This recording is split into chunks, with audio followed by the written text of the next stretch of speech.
What would you do if you were me, Maggie? I'd really love your insight. The what would you do approach.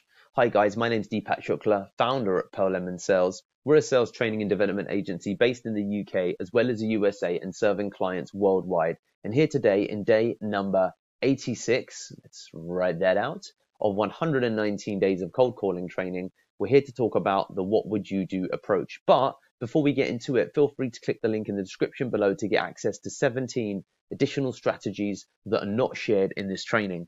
So fundamentally, with the what would you do approach, it's something that you can use when you're just at a bit of a loss, okay?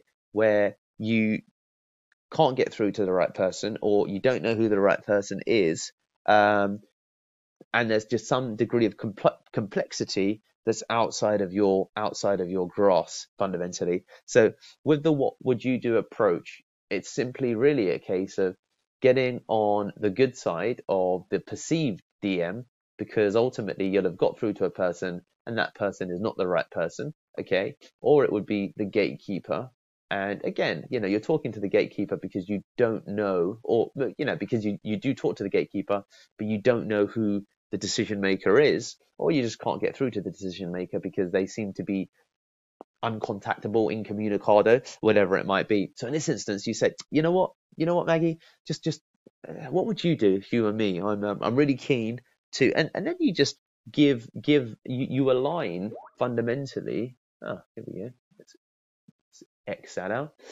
Give me a second. You align what you're doing fundamentally, or what your personal aims are, and we'll go on to talk about this as well.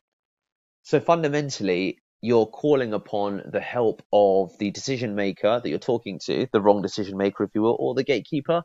And oftentimes, it's quite interesting that this isn't really asked that much, I think, of gatekeepers, because what you're doing is you're creating empathy. Instead of stepping into their shoes, you're asking them to step into your shoes. And we'll go on to talk about this also in a separate training. But, fundamentally overall, when you ask somebody for help in this kind of way, you'll be surprised by the kinds of positive responses that you can get. Of course, there's going to be many instances where, if if you're talking to Richard, you say, Richard, you know what? I'm trying to get hold of Charlie.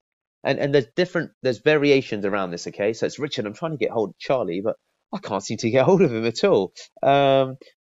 Listen, can I, like, what would you do? I'm really keen to talk to him. I think it's going to be a really cool conversation, and he's often out of office. I tried him on the email, but I've got a suspicion because he's always out of the office, the man never checks his email.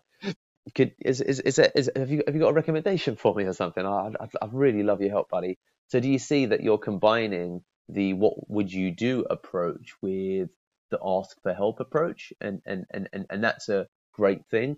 But it's more open now. Instead of a, for example, direct request for help, it's a broad request of, what would you do if you were me? And in these instances, it's interesting to see what kind of response you get. And it can be when, as we discussed, you don't know who the DM is, you can't get hold of the right DM, you need to contact someone else in another department, another country, and you can end up getting responses like, look, I don't know who the right person is, but I know who knows who the right person would be. This is their name, that's their number. Get in touch with them and they'll be able to give you a call. So, using this approach is actually quite powerful. You will get some positive responses, and it is powerful in those instances where you're at a bit of a loss to figure out what your next move is. So then you ask an insider to help you plan your next move by asking, what would you do if you were me? I can't get hold of Richard, or I'd love to talk to him, but I know it's email